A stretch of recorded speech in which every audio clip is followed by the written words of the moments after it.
Hello everyone, hope you're doing well. Today we're back on the second update 1.101 dev server, and I thought I would show how these new type of missiles are working. Obviously semi-active radar homing missiles are in the game in the form of stuff like the Sparrow, which is on the F4E. You also have stuff such as on the MiG-21 SMT, where they've added R3Rs, which are the kind of Soviet equivalent, I suppose. You can see here the R3Rs, the missile guidance radar ones, as they're known in the game. But you can now bring, because of this dev server, standard R60s and also R3Rs. Before you had to choose between, but now you don't. But these missiles and also other ones, there is also one for the French. It's on the Mirage. It's actually a huge missile as well. It's one of the big ones in the center of the machine, which was also added. You can see this one right here, the Matra R530, which is the same type of missile as well. But I'm actually going to show you how it works on the F104S, because I think it demonstrates probably the best how it works. Before we get into that though, just a little bit of show. One thing I do want to report to you guys, and something I didn't show in the B17BS test drive, is if you actually don't have any of the modifications when it comes to flight performance for this thing, it literally can't take off. You can see that it gets stuck at around about 10 to 13 kilometers an hour and it can't do anything else. So yeah, not exactly the best showing. Hopefully that thing gets fixed by the time it hits live. But anyway, back to the semi-active radar homing missiles. All of them act the same when it comes to generally how they work.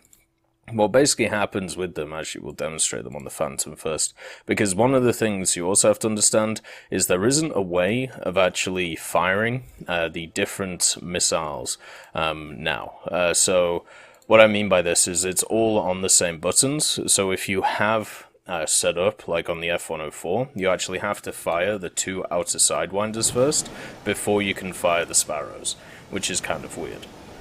But what we'll do here is just kind of show you how they work in the game, what they are generally designed to do, their general characteristics, and all of that wonderful stuff. So the best thing, or the best way of describing it, is what you are doing is you are taking a missile in the game, similar to something like a Sidewinder. You are extending its range, but at the same time you're also making it so you have to have a radar lock on the target in order for it to reach said target. If you break radar lock at any point, the missile will just disappear and do whatever it feels like. But as I said, if you keep it going, and you can actually technically hit stuff from around about 30 kilometers out. The longest I've hit somebody from right now is 16 kilometers out with the Sparrows. You can see them right here in the center. It's kind of interesting. And then you have on this loadout 4 Sparrows and 4 AIM-9s, which is going to be incredibly powerful depending on the map.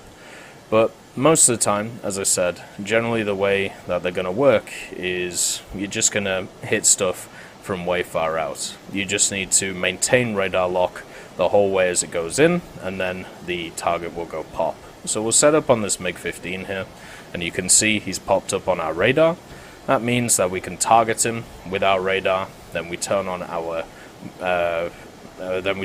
missile seeker, and then straight away, bang. So now we're seeking the target. Now what we have to do is hit the button that fires a Sparrow, and as you can see, it's now started tracking. Now before, what was happening with the Sparrows is it was getting to that point before it started tracking about a kilometer away from you, and then just disappeared and didn't work and blew up. But now it's actually following the target. So as long as we keep that target here, and remember these missiles also have an overload on them. So if this thing, you can see the missile hit there, its overload, like the MiG-15 was basically turning too hard for the overload to hit. But you can see what it's doing, right? It's basically tracking the plane as it's going through the radar instead of how it is before, which is through IR. So it's just giving you a more long-range capability to be able to take on all of these wonderful things. Now, as I said before, the way that it's set up in the game right now, so there's the lock again, we set up the seeker, it seeks straight away, and then we just fire the missile. And you can see it tracking after about 1 kilometer or 2. Let's see if this one goes in. So you can see it's moving around. This one should be pretty close. Generally, it's best to actually fire these missiles when the enemy is coming towards you. And the reason for this is because, yeah, you can see there, it once again just blew up before it got to the enemy, but we can fire another one. Let's see if this one tracks, and you see what happened there? I feel like that happens if the overload is too much, and the missile will just kaput itself. But as long as you keep the radar lock on, and as long as the enemy isn't over the overload limits, then you can easily annihilate pretty much anything from around about 20 k's out, which is really effective. It also means that you have to think about your position on the battlefield. Like, if you're at this altitude, right? If you're this far away from a target, and he's over here, it's probably better for you to stay near the ground, because yeah, you can see it track that time. Because the guy isn't pulling crazy G's, but now he's going to, so let's see if it actually tracks in. But it's much better to actually stay near the ground, because then you don't have to deal with all of this, because there's so much radar interference near the ground, therefore stuff like this ain't gonna happen too much, you know, to the target. And you can see there, once again, the Sparrow didn't hit, because this guy is pulling too many G's. So you've got to make sure that, you know, you've got to make sure two things. If the person takes evasive maneuvers at that range, then you can just go up and bop them, because, well, you also, with this loadout, have sidewinders. But as I said, the sidewinders only turn on in this machine once you have launched all of the Sparrows. And I'm hoping that at some point, what we'll see with these machines is that there'll be a toggle between them, so you'll be able to pick which missile you actually want to fire, because right now you can't do that, and I'll demonstrate this with the F104S. When I was playing the F104S before, I thought the Sparrows on it were broken, but that's not the case. What is actually the case is this thing works from out to in. So you have to fire the 2 outer sidewinders before you get access to the Sparrows. Which is kind of weird, right? Like, I feel like it shouldn't be like that. I feel like it should be that you should be able to use either weapon system depending on, you know, how you feel. So what we have to do, and you can see here, so let's target this dude who's coming towards us. You can see we cannot target lock him because I think he's actually out of range. And also for some reason, there we go. So we can target lock him, but you see how it looks like this? This is the general way a Sidewinder looks. So we can't actually fire at him because it's looking for a Sidewinder lock. So what we have to do is we have to fire away the 2 outer Sidewinders, and we'll just fire them at the sun just to get rid of them right now, because we obviously don't want to take out any of the targets. And then if we once again maybe look at the higher individual, because it'll just be easier to lock on him. If we once again look at somebody like this MiG-15 here, then what we'll see is now we've locked him, now it's showing the actual seeker. So do you see the difference where it matters what order you're firing these in? And I'm really hoping, as I said, once this comes to the live server, this isn't the case. Because if this is the case, it's going to be really, really annoying to deal with these things. So let's see if this Sparrow hits. Generally, I think a lot of these are going to be used in situations where enemies are coming towards you, but you can see it hit because he was going in a straight line. But it still works with enemies running away from you. So if you have like a pesky starfighter who's just accelerating like crazy, you don't have to engage him with stuff like Sidewinders. Instead, what you can do is you can just wait a little more and, you know, keep a radar lock on him the whole time, which is going to be the key thing. And once you've done that, well, guess what? You can just pop him with these longer range missiles now.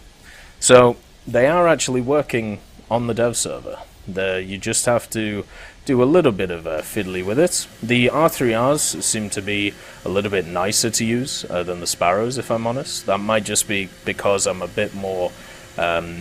I suppose I understand the MiG-21 a little bit better than some of these other aircraft, so maybe it might be the launching distances and stuff that I'm screwing up.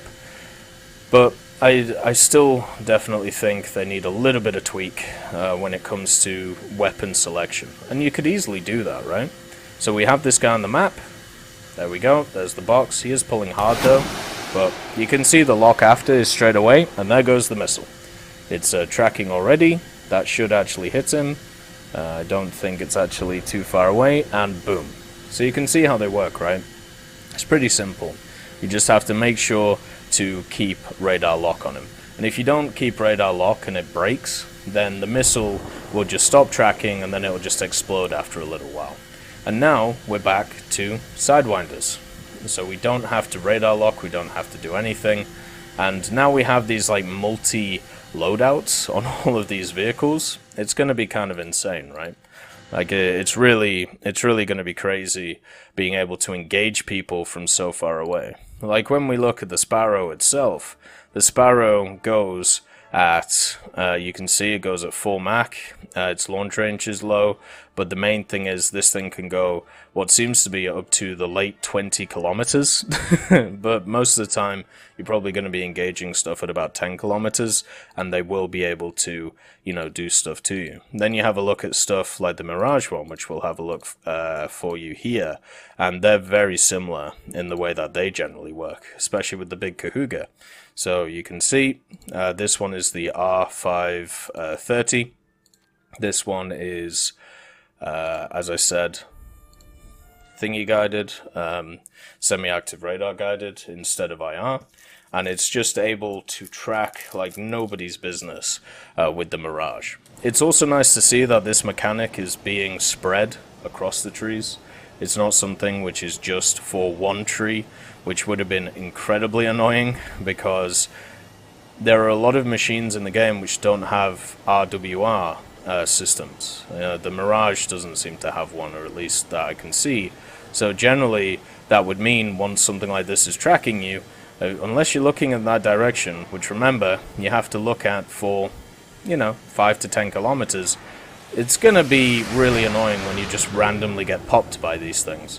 It is an issue that, you know, we're gonna have another situation of haves and have-nots, but at least now there isn't just a single have and a bunch of have-nots. Instead, there's going to be more than a few haves, so they can work it out against each other, and then maybe we can have a BR separation. So once again, 7 kilometers away. This guy's going away from us, so we're just going to gain a bit of speed. Because we only have one of the big ones here. The other ones are just standard missiles, which you've seen before. The guy's also turning hard, so we can break lock. We don't need to set it up or anything like that. We'll just make sure that if he's turning hard, then we can turn hard with him. By the way, the Mirage is a beautiful aircraft. And once again, like you can see at the bottom there where it says TXT weapon locks sensor lock required.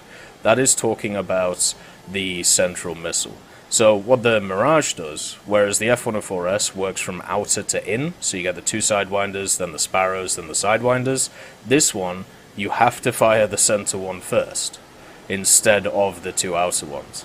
Do you see how this could get kind of annoying for some people? I definitely feel like there's going to be people who are going to complain about this. And also, look how big the look how big the sensor is for the Mirage. So there goes the missile. Once again, we're just holding radar lock. We can see the missile go over there. It's going to try and meet it in its path, and we'll see how it does. Maybe it hits it, maybe it doesn't. You never know with these things. But as long as you just continue to have radar lock, boom. Scary, isn't it? So we're extending the range of War Thunder. Not sure, well, we're not past beyond visual range yet, but we are definitely getting there. Kind of scary when you think about it. This is the next step. Before we just had ridiculous Sidewinders and ridiculous French missiles and R-60s and all of the like, and the Hunters missiles. Now it's the new evolution. I hope you all have a wonderful day, and I'll see you next time. I'd like to thank Ambrosius McClellan, B. Young, Battling Bacon, Blackie, Chris Giltnane, Conte Baraka, Daniel Stanton, Elove Goat, Jay Wilt, Martinez, Trigger Hippie, Universe, Eugens Terry, and also I'm Devilish and Samuel Slick for supporting the channel.